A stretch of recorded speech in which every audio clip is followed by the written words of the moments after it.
Translation and purport by Srila Prabhupada Ki Jai. Simultaneously, the personality of Godhead enjoyed life in the city of Dwarka, strictly in conformity with the Vedic customs of society. He was situated in detachment and knowledge as enunciated by the Sankhya system of philosophy. Purport. While Maharaj Yudhishthira was the emperor of the earth, Lord Shri Krishna was the king of Dwarka and was known as Dwarkadish. Like other subordinate kings, he was under the regime of Maharaj Yudhishthira. Although Lord Krishna is a supreme emperor of the entire creation, while he was on this earth, he never violated the principles of the Vedic injunctions because they are the guide for human life. Regulated human life, according to the Vedic principles, which are based on the system of knowledge called Sankhya philosophy, is the real way of enjoyment of necessities of life.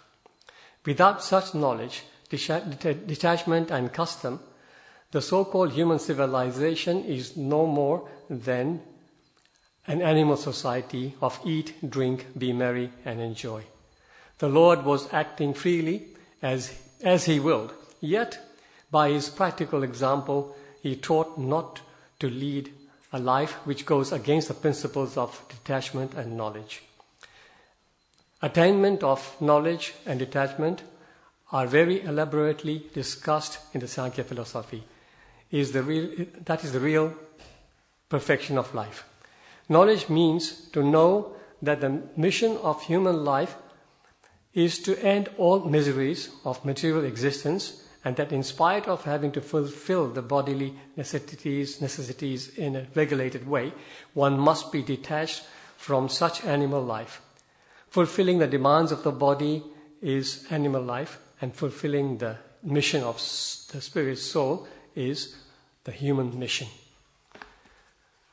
Om Ajnanati Mirandasya Jnananjana Shalakaya Chakshurun Militam Yena Tasmai Shri Gurave Namaha Shri Chaitanya Manobishtam Stapitam Yena Bhutale Swayam Rupa Kadamayam Dadati Swapadantikam Vandeham Shri Guru Shri Yuttapadakamalam Shri Gurum Vaishnavamsha Shri Rupam Sagrajatam Sahagana Raghunathan Vitam Tam Sajivam Sadavaitam Savadutam Parijana Sahitam Krishna Chaitanya Devam Shri Radha Krishna Padan Sahagana Lalita Shri Vitaka Vitamsha Hey Krishna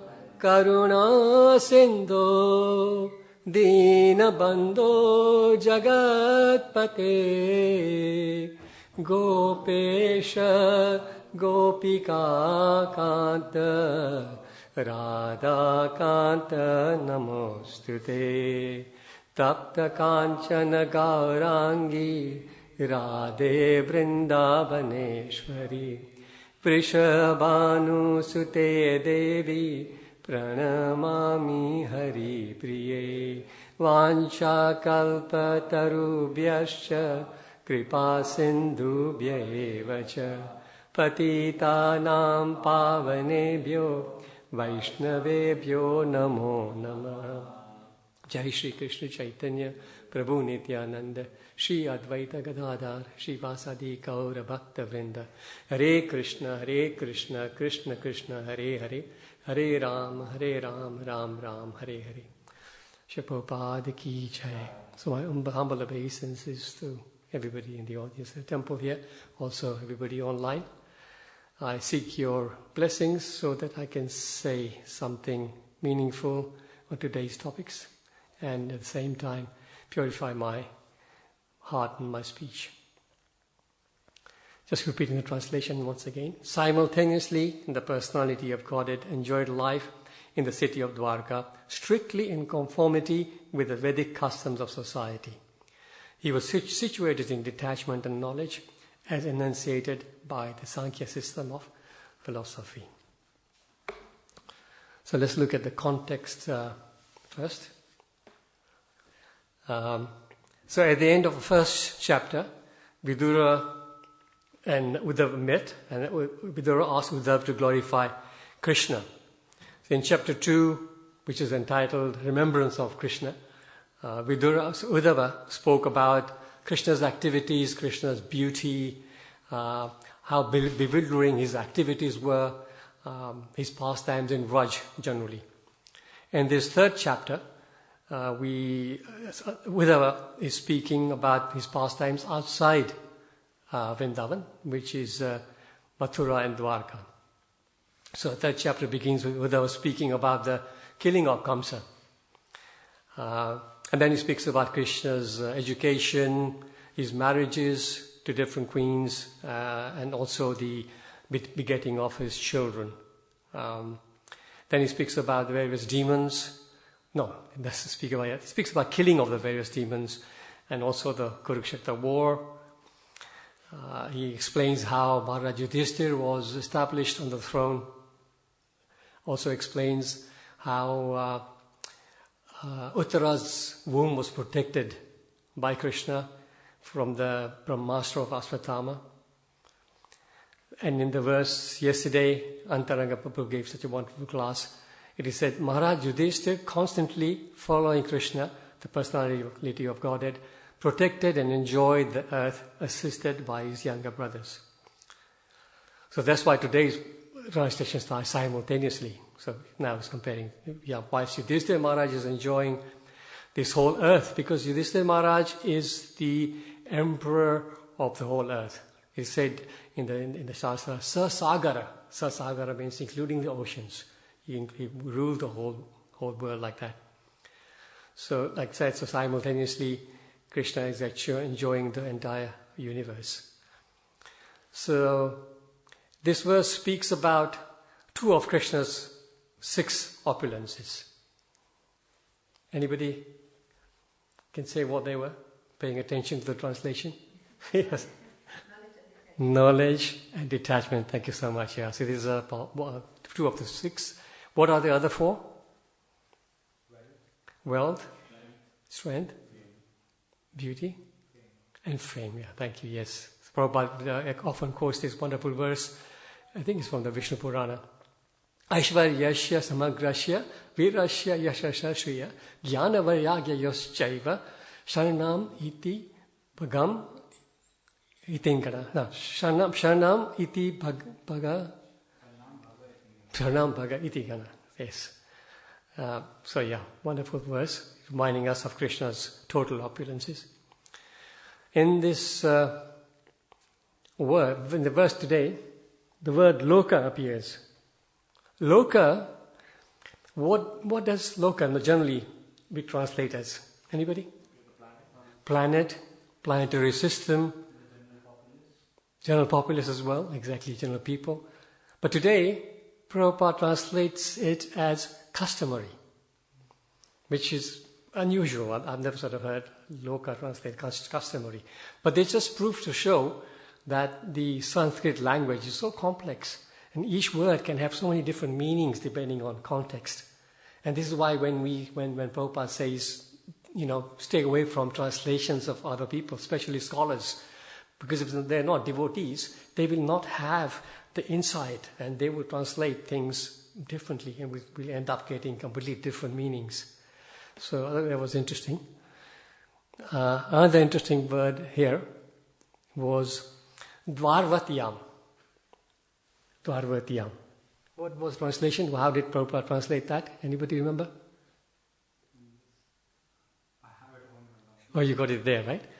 The city of Dwarka. So again, I had to look it up because how come city of Dwarka is called Dvarvatiyam? Actually, Yam it means in the city of Dwarka. But actually, I did some research to find out Dwarka is also known as Dwaravati. So that's another name of Dwarka, Dwaravati. So Dwaravati is Dwarka, and Dwarka and Dwaravati both have the same meaning. It's a city with gates, city with many gates, Dwara. So fine.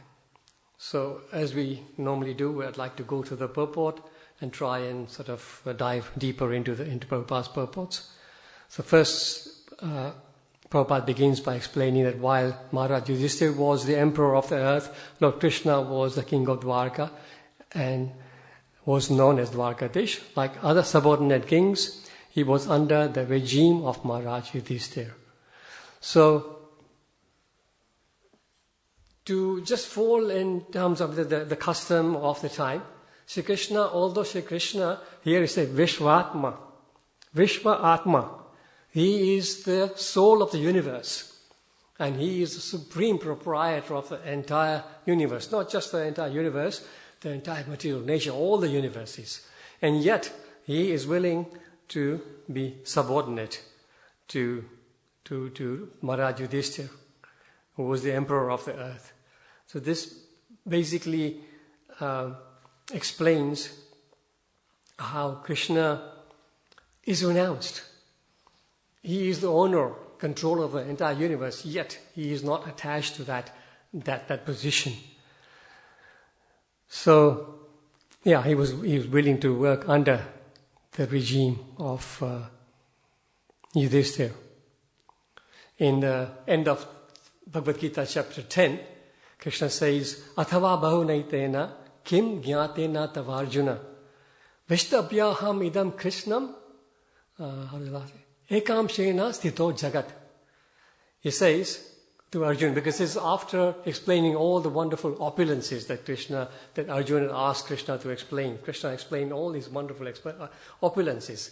Then he says, what need is there, O Arjuna, of all this detailed information? With a single fragment of mind, I control and, I support and control I pervade and support the entire universe. So, that's his position. After killing Kamsa, Krishna would have been totally in his right to say, right, okay, I am going to be the king now because I've killed this king. This is what generally happens, right? When a king goes and defeats another king, he would then take over the kingdom. So, of course, Krishna was very young at the time. But he could have said, no, I'm now the king. But no, he didn't. He actually he requested Ugrasena. He released him from the prison and requested Ugrasena to resume the position of king. So there, again, is his quality of renunciation. Continuing on the purport, Srila Prabhupada said, although Lord Krishna is the supreme emperor of the entire creation, while he was on this earth, he never violated the principles of the Vedic injunctions because they are the guide for human society. So, in the Bhagavad Gita chapter 16, there's a passage in the chapter 21, 22, 23, where Krishna says, there are 3 gates leading to this hell: lust, anger, and greed. Every sane man should give these up, for they lead to the degradation of the soul. 22, he says, the man who has escaped these 3 gates, O son of Kunti, performs acts conducive to self-realization and thus gradually attains the supreme destination. And then 23, he says, Ya shastra vidim ustritya vartate kamakarata nasa siddhim avapnoti na sukham na paramgatim. He says, he who disregards scriptural injunctions and acts according to his own whims attains neither perfection, nor happiness, nor the supreme destination.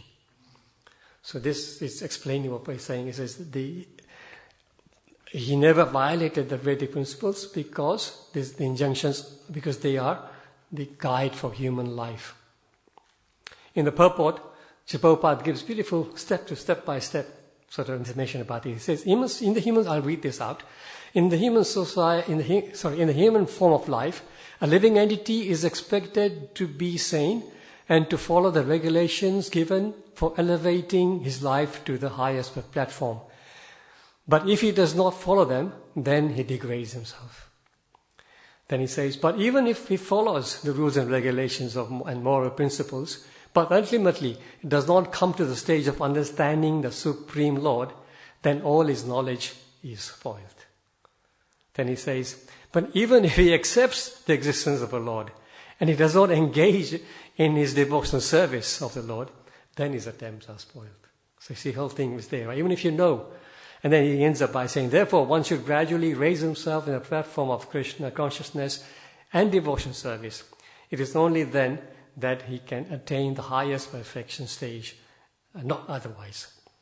So you see, many people you will meet, they will say to you, especially family members, be careful, don't get too deep into it. Spending too much time at the temple, spend some time with the family. So this is their thing. Yeah, you know everything is there. Yeah, but you don't need to. Yeah, they don't realize the importance of service. Here at the end it says, whatever you first of all, if you don't follow the Vedic principles, you degrade them. So if you follow them but don't come to the understanding of Krishna, waste of time. If you understand Krishna, like most of our family, most of people coming from Indian background would say, yeah, we know everything. We know the Krishna Katha backwards. But if they don't engage in devotional service, then what's the use of all that knowledge? So, why did I put this verse down here? Yes, so in the first canto, second chapter, Sutta Goswami also confirms this, that to satisfy Krishna, devotional service is the highest perfection. Ata pumbe dvija shrestha varnashrama vibhagasya svanutitasya dharmasya samsiddhir hari toshana. He says to the sages at Naimisharanya, he says, O best of the twice born, it is therefore concluded that the highest perfection one can achieve by discharging the duties prescribed for one's own according to caste divisions and orders of life, is to please the personality of Godhead. How can we please the Supreme Personality of Godhead? By devotional service and by following the Vedic principles. Rupa Goswami in the Bhakti-Rasamrita Sindhu, he says, Shruti Smriti Puranadi Pancharatra Vidhim Vina Aikantiki Harer Bhakti Utpadyaiva Kalpate. He says somebody may be following the Shruti Smriti Puranadi Pancharatra system properly, really focus on everything, but it'll just create disturbance. Somebody doing devotional service without following Puran and Puranas and Vedas, it will simply create disturbance if it's not done according to the principles. Further in the purport, Prabhupada says, regulated human life according to Vedic principles, which are based on the system of known as Sankhya philosophy, is a real way of enjoyment in the necessities of life. So enjoyment, the impersonalists, Mayavadis, their philosophy is to negate all sense enjoyment. Stop your sense enjoyment and go and maybe meditate in the forest or whatever. But that, of course, Prabhupada explains right in the beginning in his philosophy, not possible. We are living beings, and trying to enjoy is our natural situation. How does it go? Anandamayo Bhyasat. It says the spiritual world is Anandamayo Bhyasat. It's jubilant by nature. It's full of joy and fun. So because we come from the spiritual world, because Krishna himself is full of joy, we, of course, are seeking joy. But, of course, we are looking for it in the wrong way. Prabhupada is emphasizing that the real enjoyment comes from Sankhya, following the Sankhya philosophy, basically following devotional service, as explained by Lord Kapila. Lord Kapila was, of course, an incarnation of the Lord himself. And in the third canto of Srimad Bhagavatam, there's a few chapters 25 to 33, where he's teaching his mother the philosophy. So Sankhya is both philosophy, is a system of metaphysics. So looking at the material elements, but also then eventually understanding the spiritual truth. That's the Sankhya philosophy. So without such knowledge and detachment and custom, so-called civilization is no more than animal society, Prabhupada says, of eat, drink, be merry and enjoy. So Prabhupada often quotes this beautiful verse from the Hitopanishad, which says, Ahara nidra bhaya maithunam cha samanam etat pashubhi naranam dharmo hitesham adhiko vishesho dharma nahina pashubhi samana. It says, Ahara nidra bhaya maithunam. Ahar means eating. Nidra, sleeping. Bhaya, fearing or defending rather. Maithunam, procreating. So these are samanam etat pashubhi naranam. So pashu, animals, nara, human beings. These things are common against all of us. Dharma hitesham adhiko vishesha. Dharma, religion, devotion is the only thing that separates us from the animals. Dharma hina pashubhi samana. So people who do not follow dharma are as good as animals. Purport then continues, the Lord was acting freely as he willed, yet by his practical example he taught not to lead a life which goes against the principles of detachment and knowledge. Shri Shri Radha Gokulanand ki jai, Shri Shri Sita Ram Lakshman Hanuman ki jai, Shri Shri Gaunitai ki jai, Jagat Guru Shri Prabhupada ki jai. Beautiful darshan today. Many times I notice that sometimes people are giving class and they're so deeply engaged in the class that the curtains open and they just continue, not even looking at the deities. The deities are giving us darshan. We need to pause and actually acknowledge them. So, yes, teaching by example, this particular part of the purport, Krishna is speaking about teaching by example. The Lord was acting freely, yet by his practical example, he taught not to lead a life which goes against the principles of detachment knowledge. So again, in chapter 3, there's a passage, beautiful passage, where it talks about this principle, where it text 320, it explains that kings such as Janaka attained perfection solely by performance of prescribed duties. Therefore, just for the sake of educating the people in general, you should perform your work. Krishna is telling Arjuna, because here Arjuna is trying to sort of escape from fighting, right? Go to the forest and meditate. But he says kings like Janak, so they were already Mahajanas. Janak is one of the Mahajanas. But he was doing his duty so that he can give example. And then the famous verse, text 21, Yadyat acharati shreshtat tatat evetaro jana sayat pramanam kurute lokastat anuvartate. Whatever action a great man performs, the common man will follow. And whatever standards he sets by exemplary acts, the whole world will pursue. So, and then 23rd and 24th he will finish. He says, for if I ever fail to engage in carefully performing prescribed duties, O Partha, certainly all men would follow my path. And then he says, if I did not perform prescribed duties, all these words will be put to ruination. I would be the cause of creation of unwanted population. This Varna Shankara. See, Arjuna was saying in the first canto that if we have this war, there's going to be Varna Shankara population. But Krishna is turning the tables here. He says, if you don't perform your duty, then Varna Shankara. Well, if I didn't perform my duty, then it will be Varna Shankara. Purport continues, attainment of knowledge and detachment are very elaborately discussed in Sankhya philosophy as a real perfection of life. So in Srimad Bhagavatam, Sutta Goswami again explains to the sages and Amashaya the process of attaining knowledge and detachment. How do we attain knowledge and detachment? Materially, knowledge has to be attained by utilizing our mental power, studying through different colleges and universities. But spiritual knowledge is within the heart and is revealed. And it's explained, Sutta Goswami says in the first canto, second chapter, text 7. Vasudeva Bhagavati Bhakti Yoga Prayojita Janati Asu Vairagyam Jnanam Cha Yad Haitukam. Vasudeva Bhagavati, so to engage in the service of Vasudeva, devotion service of Vasudeva. Bhakti Yoga Prayojita, so Bhakti Yoga, the Bhakti automatically develops, Prayojita. Janayati Ashu Vairagyam, so what happens by Bhakti automatically, Janayati, automatically creates or gives birth to ashu. Ashu means very quickly, very soon. Vairagyam, detachment, and jnanam, knowledge. Ahaitukim, causeless mercy. This is causeless mercy of Krishna. So we know this beautiful story in the Padma Purana about Bhakti Devi, who is always accompanied by his two sons who are Jnana and Vairagya.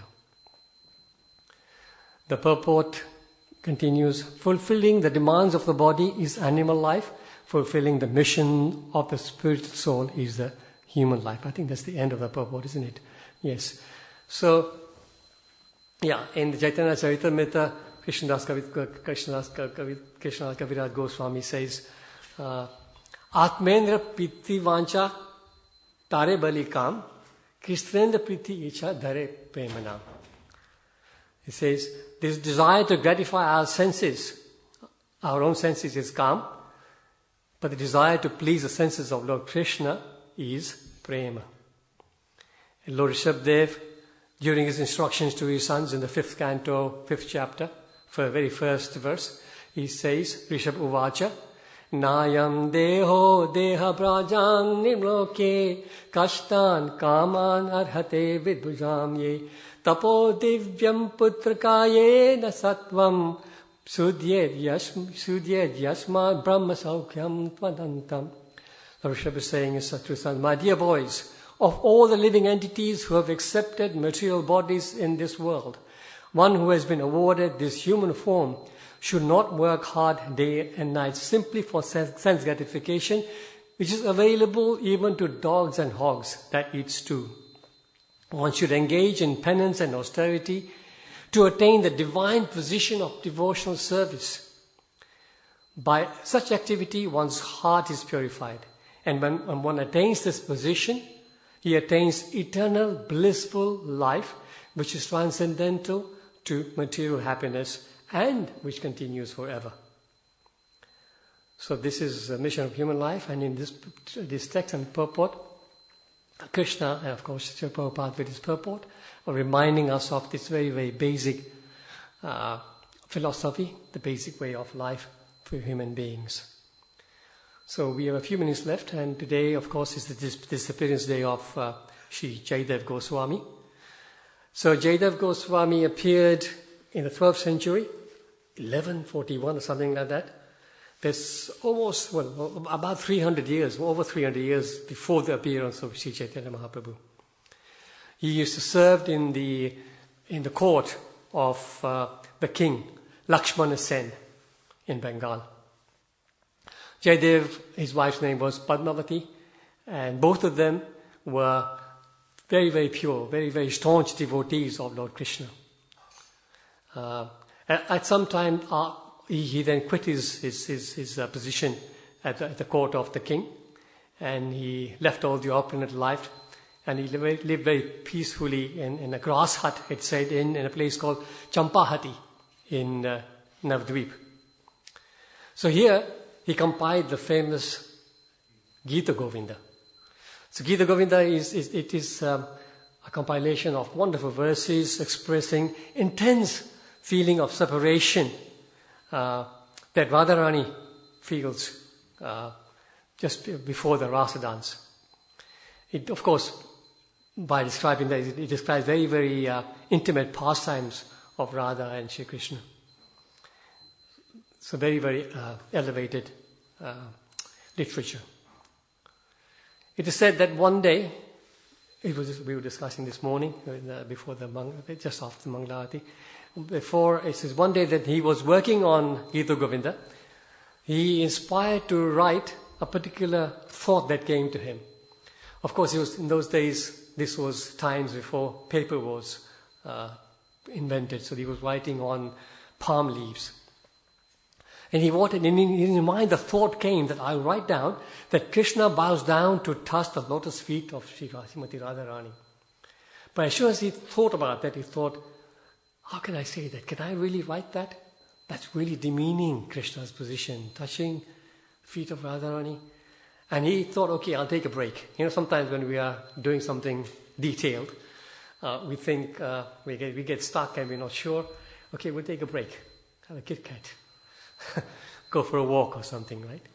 So like that, he went, he said, okay, it was almost lunchtime. So he went and he said, I'll take a bath. He says to his wife, Padmavati, I'm going to take a bath and then I'll have prasad after I come back. So he went and took a bath. So while he was away, Krishna, in the form of Jayadev Goswami, arrived. So his wife's thinking that husband's back. He said, okay, shall I put out the lunch? And he said, no, wait, I've got to do something. He goes and on that palm leaf, he writes down. What does he write down? There's a Sanskrit term I wrote, but it's not here now. Where is it? Yeah, Dehi pad palam udaram, which means mercifully bestow upon me. There's different translations given, but mercifully bestow upon me the soft petals of your lotus feet. Krishna is saying to Radharani. So that's happened. Then he had prasadam, and of course he left. And then the real Jayadev Goswami returns, and he says to his wife, "Is prasadam ready?" "But you have already had prasadam." He says, "No, I haven't. Something strange is going on here." Then he goes to look at the palm leaves, and he sees this Sanskrit term written there. And he runs, he gets really excited. He goes to his wife and he says, we have been so fortunate. Lord Krishna himself came here. Look, who wrote down this? I didn't write this down. He wrote this down. And not only that, he accepted prasadam from you. How fortunate are we? So, it's just amazing. The famous Dash Avatar Stotra apparently also appears in the Gita Govinda. We sing the Narasimha prayers daily. That's part of the Dashavatara Stotra. So Jayadev Goswami himself described the Gita Govinda as whatever is delightful in varieties of music, whatever is graceful in the strains of poetry, and whatever is exquisite in the sweet art of love, let the happy and wise learn from the songs of Jayadev. From Govinda, Gita Govinda. He introduced the daily reading of Gita Govinda in the temple of Jagannath Puri. His samadhi is in the 64 samadhis area. So during Chaitanya Mahaprabhuji's Gambhira Leela, Mahaprabhu used to, in Jagannath Puri, he used to ask his associates, Sarva Goswami and Mukunda, to read from Gita Govinda. I used to really relish that. So, Shri Jayadev Goswami ki Jai. So we'll end here. It's around 8:30. Any comments, any corrections, any questions? Yes, Prabhu. A microphone, please. Is there a mic here? Okay.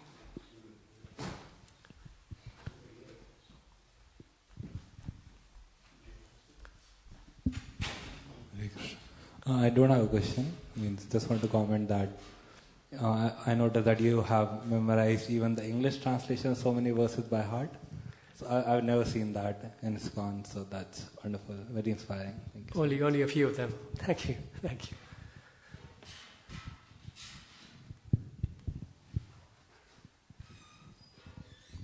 Hare Krishna. I'm just wondering, Jayadev, he was living in 12th century, you said.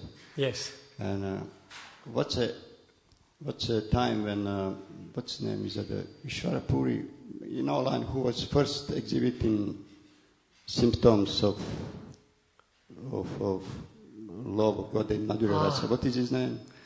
Madhavendra Puri. So what time was he will living on? This was before Jayadev? No, it was after. But they said that because we see that Jayadev, he was really purely, he evoked his love of God even to the highest degree. And then he's mentioned in Bhagavatam that for symptoms who was of somebody who displays such symptoms were that Madhavendra Puri. So kind of, but Jayadev was before he was into that.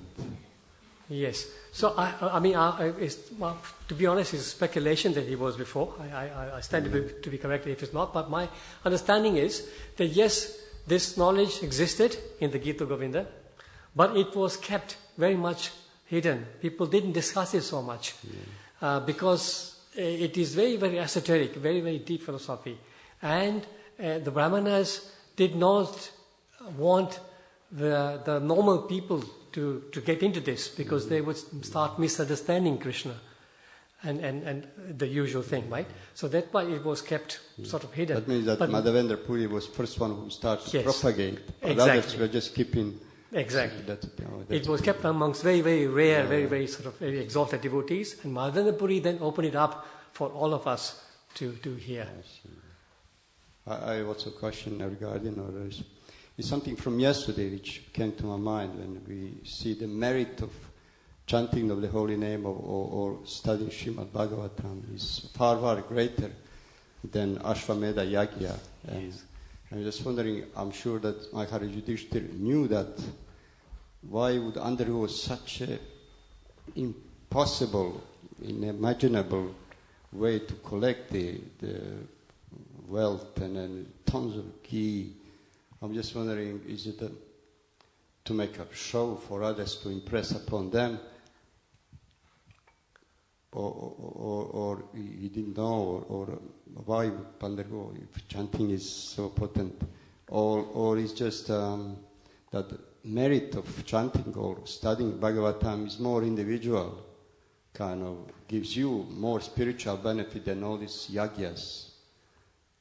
So in that way you don't give so much impact on society. Like, for example, there's a few old books which Vaishnava society was accused that they are too much focused on their own renunciation, their own bhava, they don't do much contribution to society in general. So is that the reason why Yudhishthira kind of make this elaborate for the impression of people in general? In this kind of... Yeah, I thank you for your question. Yes. See, yesterday Antaranga Babu gave a wonderful class and he explained about this. So my understanding is this, that first of all, there's two things. First of all, it says in the Bhagavatam that Lord Krishna asked Yudhishthira to perform the Ashwamedha Yagya. So it was instructions for Lord Krishna. That's one thing that comes to mind. Krishna asked him to perform the Yagya. That the Yudhishthira felt like morose and then he wanted, but I don't. Is that really from Krishna comes that impulse? Yeah, do.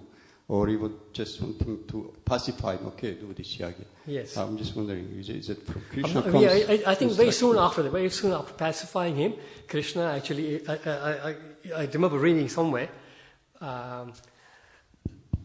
If I'm wrong, please correct me. That Krishna asked Yudhishthira to perform the yagya. Prabhu is nodding his head, so maybe he's also read it. So that's one thing. Second thing is that the part and parcel of, so once you are enthroned, so he was enthroned as the king, and actually it is part of a custom, because Krishna wanted him to be the emperor of the universe. For the king to be the emperor of the universe, he needs to subjugate all the other kings. To make sure that all of them are falling in line and they're going to be all subordinate to him. So as Antaranga Babu explained so beautifully yesterday in his class, this whole system of all this, how the horses and the cavalry, they go from one kingdom to the other, saying with the flag, and they're saying, this is the flag of Yudhishthira Maharaj, either you agree to be subordinate to this flag right now, or you fight. In this way, he confirms his position as the emperor of the whole world. Otherwise, if he didn't do that, and then that is part of performing because once he does all that, he collects all the wealth and then performs the Ashwamedha Yagya, which is the confirmation that he is the emperor of the world. That is my understanding. Thank you. Any other comments? Anyone want to add something to it or any corrections? Yes, Srivas Babu. Microphone, please. Microphone's closer to you, Babu. Prabhu, it said in the purport, Maharaj Yudhishthira is the emperor of the earth. Earthly planet or Bhumandala? That's a good point. Yes, normally it says planet. Usually when you read it, it always says planet is the emperor of Earth. But I've also read in other places where it is explained that it's actually not just the Earth, actually the earthly kingdom, earthly planets. So Bhumandal then also. There is three things. Earth is sometimes called entire Bhumandala, which is impossible to us. Yes. Sometimes the Jambudvip, which is central island. Yes. Sometimes just Bharatavarsha. Yeah. And sometimes just Bharatapuni. Bhumi. Even smaller, Yes. which is now planet Earth. Bharata. Yes. Kanda, that's it, planet Earth now. Yes. Other portions are not accessible. So, in Vedas, in Bhagavatam, it says Earth, sometimes means Bhumandala, sometimes Jambudvipa, sometimes Bharatavarsha, sometimes Bharatapani. Yes. So there's different exactly. It was Empire of entire Jambudvip, Jambudvip which is central island of the or Bhumandala. yes. Just Bharatavarsha is small fraction of entire Jambudvip. Thank you, Tarun Prabhu. Yes, the Tarun Prabhu is confirming, just for people who didn't hear it, that when we say Earth, sometimes it's got many different meanings. Earth could be the whole earthly planetary system, the Bhumandala, and many, or the Earth itself, Bharatavarsha, like that. So yes, but it confirmed that King Yudhishthira was the emperor of the Bhumandala, of Jambudvip. Sorry, yes. Thank you. Srivas Prabhu.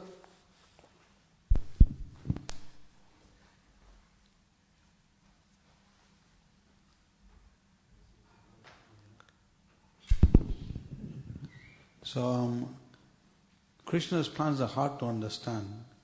So when the Ashwamedh Yajna did happen, Shishupal was killed within that. And also when Shishupal was killed, there was no contamination because Krishna did it in such a way that the blood didn't drop. Yes. So that's another point to understand, that if you take shelter of Krishna, then impurity goes away and purity comes in. Wonderful point. Thank you so much, Srivas Prabhu. Srivas Prabhu. Ki jai. Okay, breakfast time. Shri Jayadeva Goswami ki jai, Srimad Bhagavatam ki jai, Nitai Gaur Premanande, Hari Hari Bol.